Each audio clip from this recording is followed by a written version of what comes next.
Olá, meus amores, bom dia. Estamos aqui para dar continuidade, né, às nossas aulas. Hoje com ciências no terceiro ano, certo? E vocês vão dar um pausezinho aí no vídeo, vão pegar o livrinho de ciências de vocês, certo? Para a gente poder começar a nossa aula de hoje, tá? Vamos lá pegar?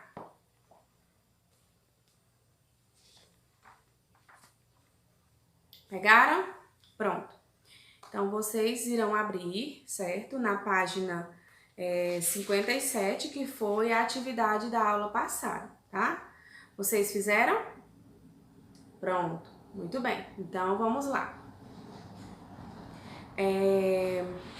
Na primeira questão, tem assim, ó. Observe a imagem e escreva o que é subsolo, certo? A tia explicou na aula passada que o subsolo é a camada que se encontra, certo? Logo abaixo do solo e é formado por rochas, minerais e água, certo? Então, essa é a resposta da questão 1. Na questão 2, ele diz assim, ó. Responda ao que se pede. A. Como sabemos que o subsolo é uma fonte de riquezas minerais? Então, vocês deveriam colocar assim: através de sua formação geológica, pois é a partir das rochas constituintes que se encontrarão os minérios, tá? Na B, explique o que você entendeu sobre a extração da água do subsolo. Essa resposta aí é pessoal, então vai de cada aluno, tá bom? Do que você entendeu. Na questão 3, era para vocês escreverem alguns produtos que podem ser feitos com essas riquezas, com minério de ferro e com ouro, né? Aí também seria uma resposta pessoal de acordo com o que você encontrar. Mas eu vou dar algumas dicas, né? Minério de ferro a gente pode fazer parafusos, peças para automóveis, portões, grades e etc, tá? Com ouro. Ouro a gente pode fazer muita coisa, né? Anéis, brincos, colares, pulseiras, né? Entre outras joias, né? Entre outras riquezas que o ouro nos propõe. Na página 58, nós temos a questão 4, que ele diz assim: troque as letras e encontre o nome de algumas riquezas minerais, certo? Aí lá tem pobre, que você ia trocar o P pelo C, ficaria cobre, tá? Na outra, a resposta é chumbo. Na outra, ouro. De baixo, zinco. E na outra, ferro, tá? Na questão 5, era para vocês pesquisarem e descobrir a utilidade dos materiais para o homem e escrever abaixo. Também é uma questão pessoal. Cada um pode colocar a sua resposta, tá? A utilidade dos diamantes e do ouro para o homem, o que é? Certo? O que é que o homem pode fazer com essas riquezas? Petróleo. O que é que o homem pode fazer com o petróleo, tá? Qual é a utilidade dele? E a água, certo? Então, aí vocês iriam colocar a resposta de vocês, tá bom? Vamos dar continuidade, certo? Aí na página 59, com um novo conteúdo, mas que ainda continua falando de solo, tá? Então, vamos lá.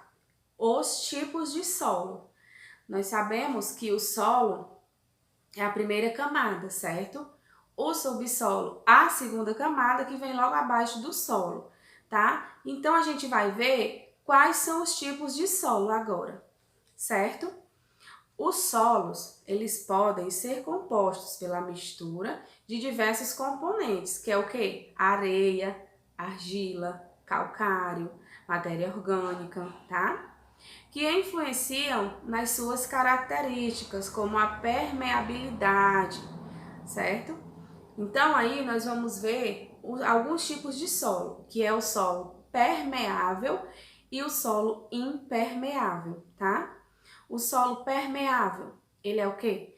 Devido à sua composição, esse tipo de solo, ele possui muitos poros que facilitam a passagem da água. Por isso, ele é chamado de permeável. Por quê? Porque lá ele tem alguns poros, certo?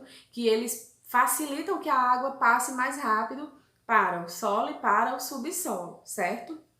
Já um solo impermeável, ele é o quê? A diferença dele para o solo permeável é que ele é composto por partículas menores, certo? Com menos espaços entre si, o que dificulta a passagem da água, certo? E deixa ele impermeável, ou seja, as passagens, os porozinhos dele são bem menores do que as do solo permeável e assim dificulta a passagem da água, certo? Então, por ele ser impermeável, ele forma terrenos úmidos, certo? Porque retém muita água. Como assim, tia? Pronto. Por ele ser um solo impermeável, ali ele tem uma facilidade de acumular água no solo, certo? Do solo vai ficar mais úmido por muito mais tempo. Já o solo permeável, não. Ele tem, por causa da permeabilidade dele, né? Ele não acumula água e fica pouco úmido, ele não fica úmido, certo? Por conta disso, porque ele tem os poros mais abertos para a passagem da água, tá? Continuando na página 60, ele vai falar sobre alguns tipos de solo e as suas características, que é o quê? O solo umífero, o solo arenoso, o solo argiloso e a terra roxa e o solo massapê. Cada um tem a sua característica, certo? Então vamos lá. O solo umífero, ele contém muito humus, certo? Ou seja, são restos de animais e vegetais que ficam em decomposição. Eles absorvem bem a água e a deixam acumulada. É um solo bom para plantar, né? Para quem planta o solo humus, umífero, que é o que tem muito humus, ele é muito bom para o plantio, certo? Pois ele é rico em nutrientes para os vegetais, né? É também chamado de terra preta, certo? A mesma coisa do solo umífero é chamado de terra preta, tá? O solo arenoso, ele é um solo permeável. Quando fala permeável, o que foi que a tia falou? Que ele é um solo que absorve bem a água por causa dos poros serem abertos, né? Então, ele não acumula muita água e por isso ele forma terrenos secos, né? O solo arenoso, ele precisa ser irrigado, ou seja, a gente precisa estar jogando água naquele solo arenoso, certo? Isto é, ele necessita que a água de um rio ou poço seja levada até ele, tá? Nos solos arenosos, a água passa com muita facilidade, o que faz dele um solo permeável, certo? Então, por ele ter facilidade de absorver a água, então isso quer dizer que ele é um solo arenoso, tá? O solo argiloso, por que ele é chamado assim? Esse tipo de solo, ele forma terrenos úmidos, por reter muita água. Quando fica seco, ele pode rachar. E quando chove muito, ele fica encharcado. Ou seja, quando não chove, ele pode rachar. Por quê? Porque ele fica muito seco. Mas quando chove, né, ele fica encharcado. No solo argiloso, a água fica retida, pois os espaços são bem menores, né? Porque ele é o quê? Ele é um solo impermeável, tá? Ele necessita ser drenado, ou seja, o excesso da água precisa ser retirado para que não acumule muito, tá, gente? Isso pode ser feito com valas ou colocando-se tubos para a água escoar, ou seja, tubos para puxar aquela água, tá? A terra roxa, que é a terra roxa? É um solo avermelhado, certo? Muito fértil e bastante utilizado para as plantações de café. Ou seja, Quem planta café precisa dessa terra roxa para que o café seja, né, cresça rápido e seja bem produtivo. E o solo massapê, ele é o quê? Ele é muito usado para o cultivo de cana-de-açúcar, certo? Pois é rico em argila e areia. O solo massapê, ele é bom para quem planta cana-de-açúcar, certo, gente? Por quê? Porque ele tem muita argila e muita areia, certo? Alguma dúvida? Se vocês ficarem com alguma dúvida, é só voltar lá no comecinho do vídeo e olhar a tia falando de novo, tá? Pronto. O que é que vocês vão fazer agora? A parte de vocês é fazer a atividade da página 61 e da página 62, tá? Façam as atividades e mandem a foto para a tia. A tia precisa ter o controle das atividades, certo, gente?